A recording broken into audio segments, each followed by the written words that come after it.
దేవా, మరి నీ ధనాగరంలో నుండి ఇచ్చిన ఈ ఆహారం బట్టి స్తోత్రములు. ఈ ఆహారాన్ని దీవించు, పరిశుద్ధపరచును. ఈ ఆహారం ద్వారా వచ్చు బలం, శక్తి, సేవ కొరకు ఉపయోగపడినట్లుగా సహాయపడమని యేసుక్రీస్తు పరిశుద్ధ నామములో స్తుతించి ప్రార్థించి అడిగి వేడుకుంటున్నాను తండ్రి. ఆమేన్. స్తుతించు నా ప్రాణమా మహిమా హల్లెలూయా. స్తుతించు నా ప్రాణమా ప్రభువును. బోలే జిందా ఖుదా యేసు మసీహ్కే. రాజుల రాజు ప్రభువైన యేసు క్రీస్తుకే.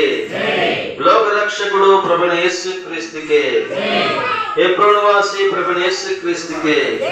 ఎఫ్రాతావాసి ప్రభువైన యేసు క్రీస్తుకే. బోలో జిందా ఖుదా యేసు మసీహ్కే. హల్లెలూయా. బోంచే.